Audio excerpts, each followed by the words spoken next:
Planet Dolan. From how magnets work to who the first person on Earth was, we answer 10 of your most burning questions about life. Hey there, my name is Melissa. I'll be reading out the questions and answers. I'm Danger Dolan, and I'm here to blow your mind with truth. Why do people drive on the left side of the road in some countries? What? Wait.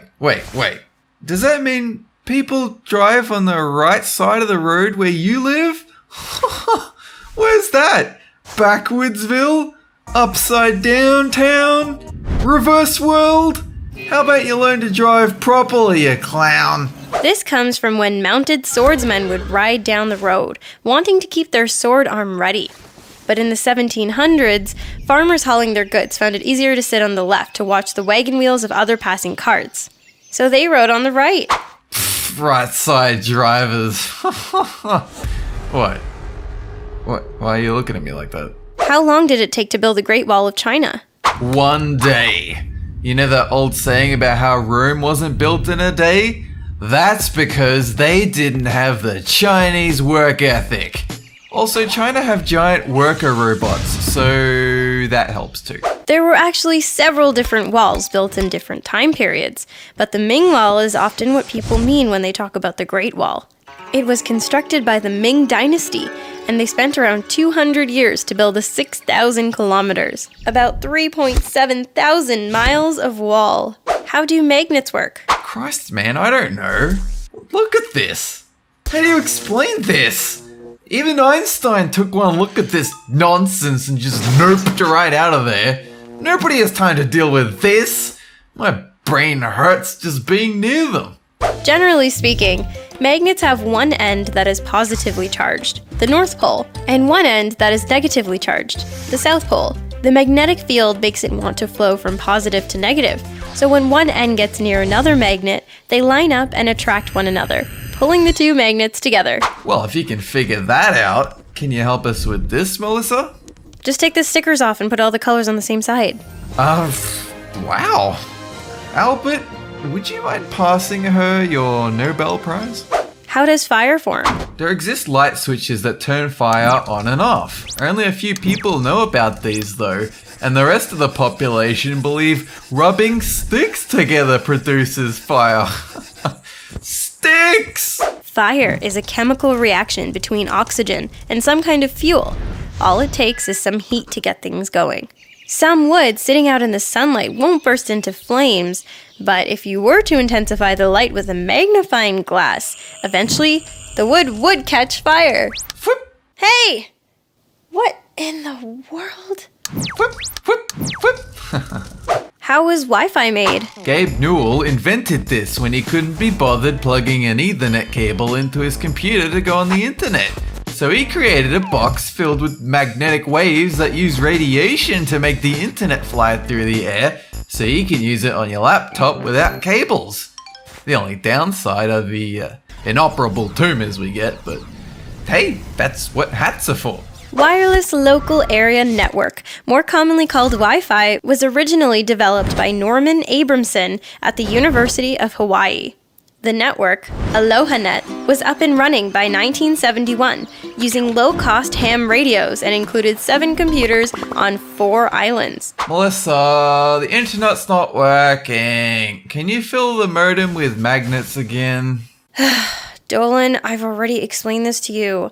This is just a box with the word internet on it. It doesn't actually work. But I haven't checked Reddit in 2 hours. Melissa! Make the internet work. What's a baseball made of? Flesh. It's made from the flesh and bone of that kid you knew when you were younger that never turned up to school one day and mysteriously vanished, but nobody knew why. It's because he was captured by an evil manufacturing overseer who forced him to ball up strips of leather and bone and bind it together with a type of glue called flesh. The job paid pretty well. Shoes did play a part in the old days, but not the way you're suggesting.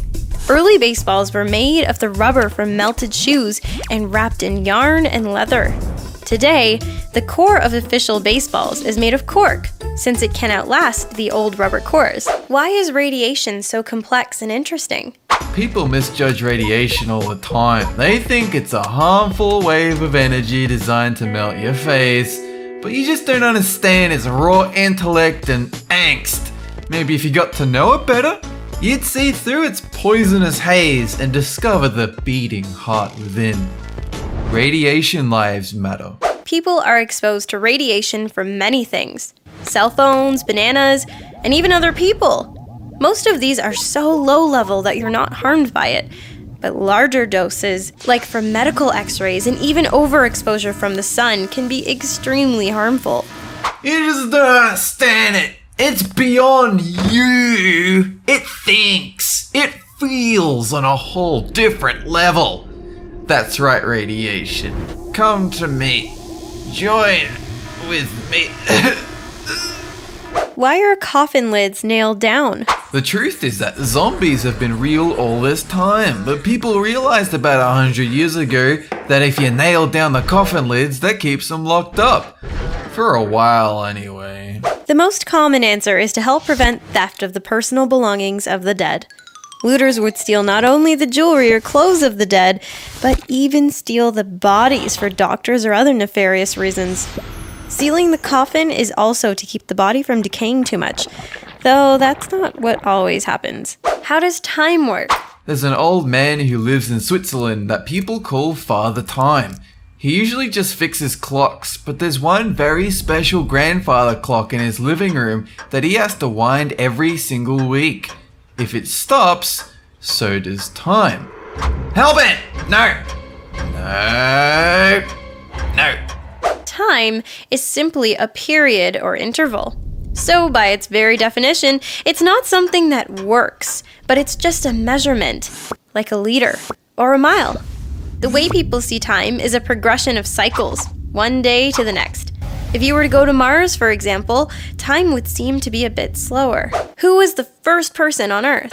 I was. When the denizens of planet Dolan figured out space travel, we left in peaceful exploration of the galaxy and eventually found primitive Earth, where life had only just begun to form. There was a huge debate over who got to get out of the ship first, but I, of course, was chosen to be the first to step onto the alien soil. There are many cave paintings of hands and animals, but we can't put a name to those. The first name in recorded history was, in fact, an accountant.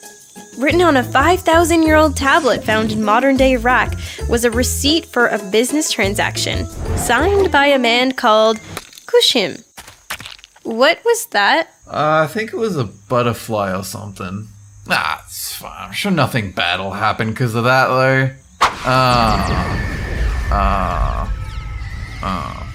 Anyway, that's it. Thanks for watching. Have a good one!